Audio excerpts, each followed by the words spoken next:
Gothen Dog, I'm Alger Hill, and welcome back to Hearts of Iron 4 Kaiserreich, the mod that asks the question, what would have happened if Germany had won World War One?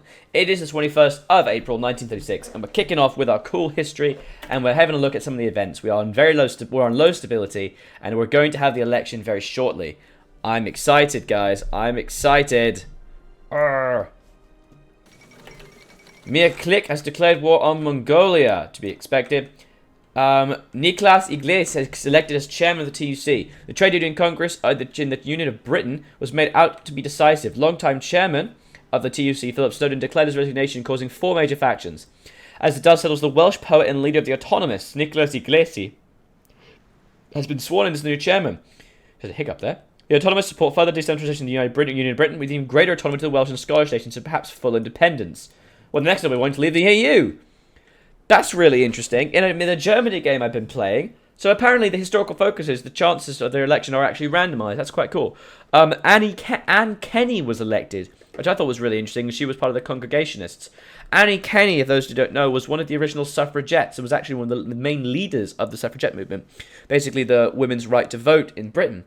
But the thing is, in 1923, once everything was kind of sorted and vote was able, she married and she moved to Hertfordshire and just lived a life with her family and died at age 73 in retirement in Hertfordshire. But in this alternate history, because of the general workers' strike, she didn't settle down. She still stayed as part of politics. So Nicholas Iglesias. So Nicholas. Oops, I'm gonna Google him. Nicholas Iglesias. Okay. Thomas Evan Nicholas. He was a Welsh language poet and champion of the disadvantaged in society. Okay, so he never actually he was anti-war. He never actually entered into politics. However, he and his son were actually arrested on charges of fascism, and they were imprisoned in Brixton. It's quite interesting that in this kind of alternate reality, he entered politics. Makes sense, really. All right, cool. Back to looking for cool history things. Okay, so the Arab Congress. The Arab revolt in the Verklik was a failure, mostly due to the defeat of the Entente, and the millions of Arabs living in the Levant and Iraq stayed under Ottoman rule. Despite this, though, Arab nationalism has been on the rise for many years, and has finally culminated in the beginning of the Arab Congress in Cairo. Representatives from numerous Arabic nations were greeted with a spectacular performance by Egyptian dancers and artillery salute, and the negotiations began. The predict that Egypt and Hashemite Arabia will lead the Congress, a Congress where bitterness towards the Ottomans and sometimes even discussion of a united Arab axis. I wonder where I've seen this before. Yep. Oh my. Okay, cool. There's not really a lot of stuff in Denmark, is there? There's a bit of aluminium. And there are some factories, actually, so that is useful. And there's also quite a lot of... There's about 3 million people, so that's somewhat useful. But mainly, Norway is kind of a want in terms of resources because they have quite a lot of aluminium, but they also have a bit of steel and tungsten, which is kind of useful. And Finland, of course, also has a bit of steel, which is nice, 12 steel.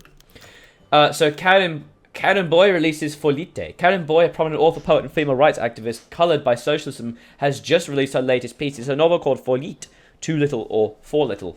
The centres around the theme of working to achieve your dreams or making your ends meet, and the responsibility to yourself as a person, to your family and friends. Very popular, and new novel is a success. I shall have to read it sometime.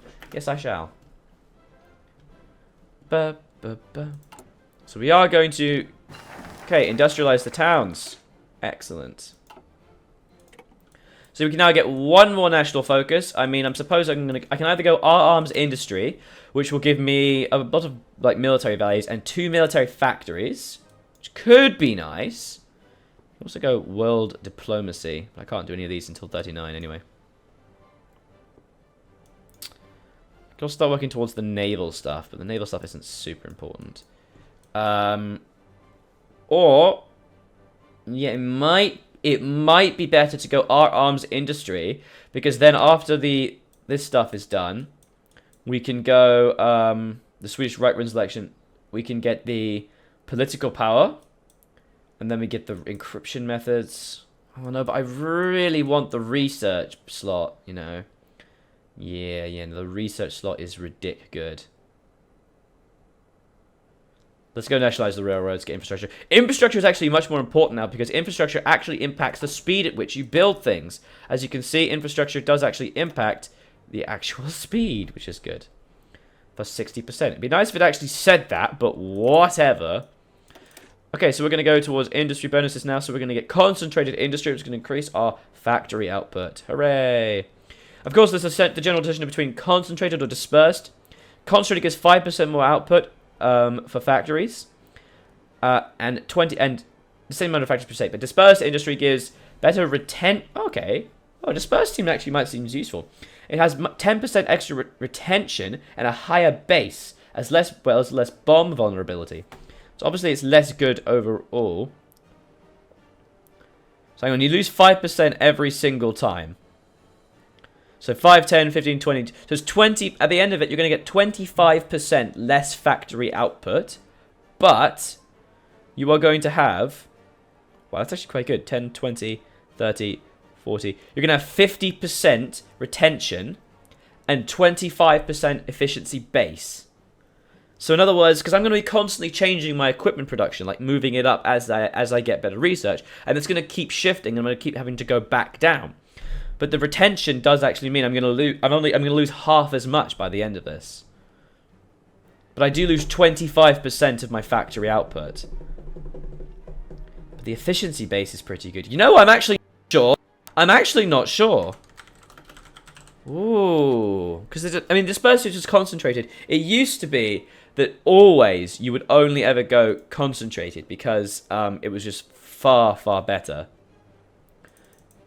So, like, concentrated offers more factory. I'm reading a forum post now. Offers more factory output per state. Well, dispersed has more output gains while decreasing bombing damage. Am I going to experience bombing? That's the question. I probably am, to be honest. I almost certainly am going to suffer some significant bombing.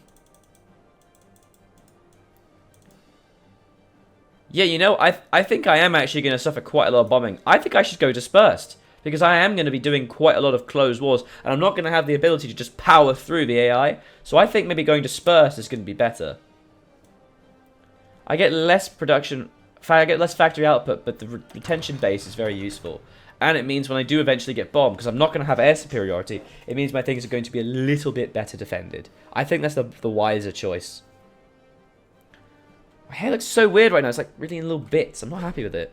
I hate my haircut. I've been bitching about this for literally months I've been recording, and I still not got a new haircut. I really need a new one. Let me just shake my hair a bit. There we go. Just what you want to see of your YouTubers, guys. Doing their hair on video. Okay. So we're still waiting for history to change. The election cycle is going to continue, though, in September. So we're going to lose quite a lot of political power at that point. But that's okay. Alright. Let's just in case, we'll get a little line into Oslo.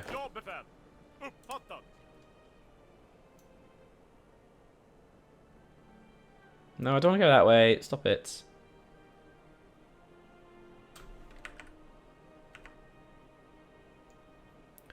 No, I just want these provinces, yeah? Oh, I hate drawing these lines so much. They're so dumb. There we go. So we do actually get a little bit of offense. I might as well just give them a general, actually.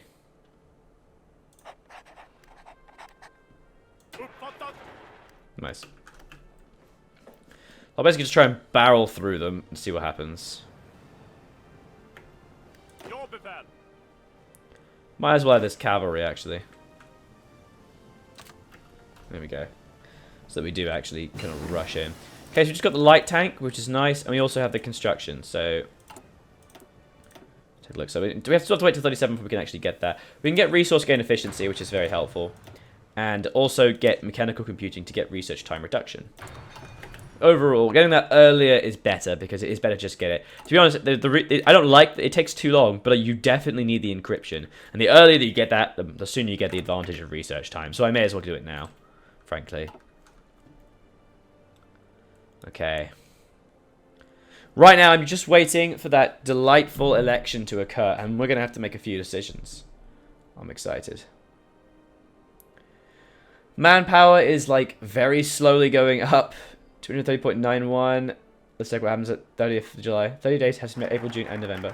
Okay, nationalize the railroads has just completed. Oh, do I still have 70 more days? So, August. Yeah, I basically have 70 more days. Okay, so let's get some civilian factories. Yeah, let's get some civilian factories. Because I really want to start working towards that research slot. Yeah, look at that. I'm getting like 1,000 people. I don't really have the equipment with which to recruit new troops, so.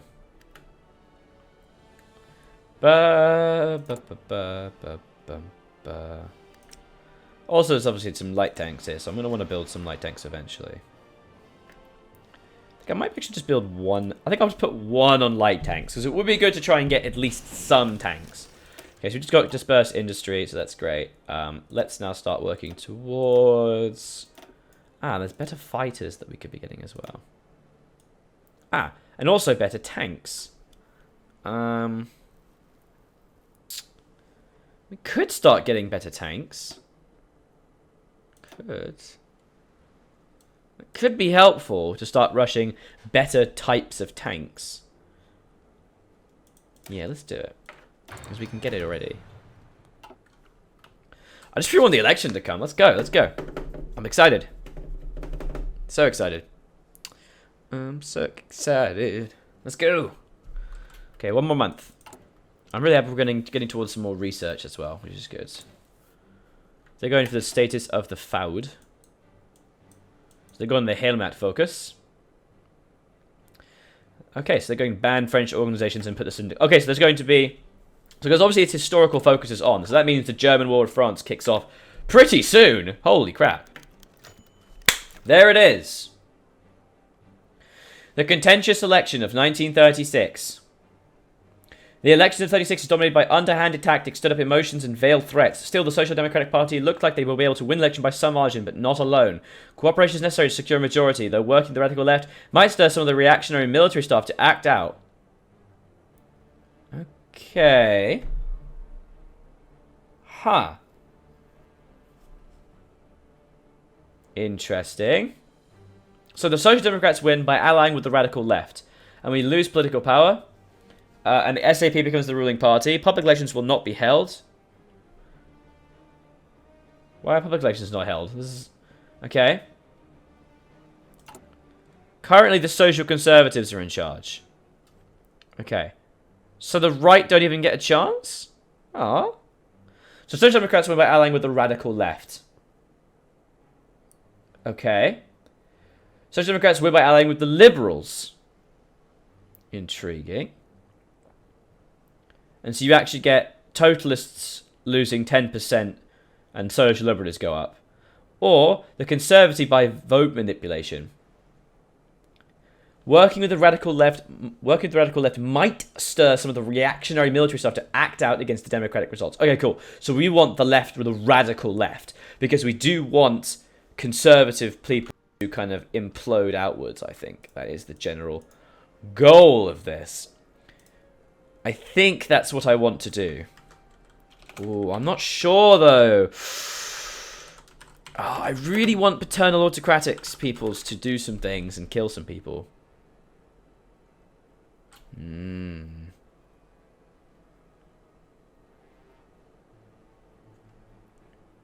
I think that's what I want to do.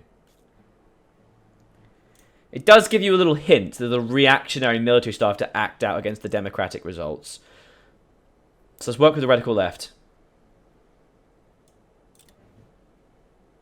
Okay.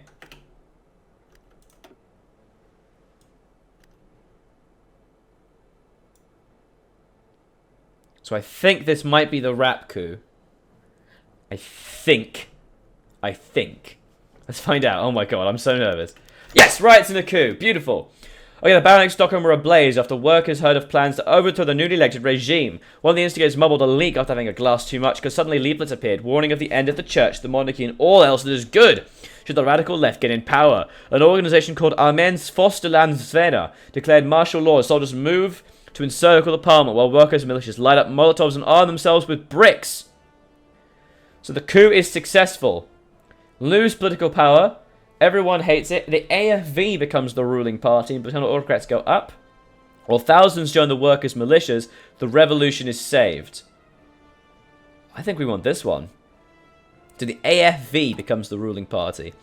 The AFV are the authoritarian... Oh, no, they are the... Yes! Paternal autocrats. Yes, the coup is successful. Woo! Paternal autocrats. Paternal autocrats. Yeah!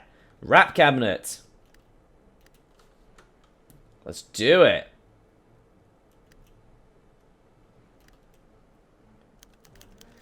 And we also have very low party popularity, of course. That's fine. As soon as this focus is done, we will then go into... Maybe I should have kept my political power away for the rap cabinet. Oh dear. Rap saves us from the Reds, yes. When the dust finally settled in Stockholm, Malmo and Gothenburg, workers and other rabble cleared from the streets. Some 50 socialists lay dead and hundreds other wounded. Ringleaders in military costumes, Axel Rapp appears to be the public as the head of the coup. With a steady voice, he explains to military-approved journalists the situation is under control, but the temporary martial law is necessary. The king has given his approval. Thank you, Rapp. So lose those three people. Rapp becomes head of government. Enthouse becomes the foreign minister, and Wallenberg becomes the economy minister. 10% extra paternal autocratic popularity and 75 political power. Unfortunately, the paternal autocrats have a very low party popularity, so we're going to want to go this one to increase it by 30%. That's going to be very important, I think. Okay, so we've got Axel Rapp as the head of the political power. That's pretty cool. Alright. So we actually have an authoritarian Democrat in charge of my for securities minister. So that's interesting. Oh, we're not called Sweden anymore. The Sverreich. Sverreich. Sverreich. Yes. Awesome. All right. So we've industrialized the countryside. Let's get the rap cap. So we can actually go. We can actually go the new government, and what that would do is that would actually allow us to get contentious election. We can actually get a lot of political power. We would get rid of contentious election. So what exactly does contentious election give us? Factory output, national unity, and daily political power cost. So we're actually gaining political power. The important thing we actually want is the rap cabinet. So the rap cabinet is going to increase the popularity of paternal autocrats. And that's going to be very important for ensuring we actually go up of very low party popularity to at least low party popularity, because the political gain difference is extreme. And then we'll go new government, and then we can grab... yeah, we can start grabbing some of these things. Let's get the rap cabinet. Hey, look at that, we're actually gaining... Oh no, we're losing political power again. So once we've got the rep cabinet, we will then move to new government to get us political power and remove the contentious election. And then we'll go back to getting science funding and then for the research stuff. And then we can start going down our arms industry. Bit by bit, we're making some stuff.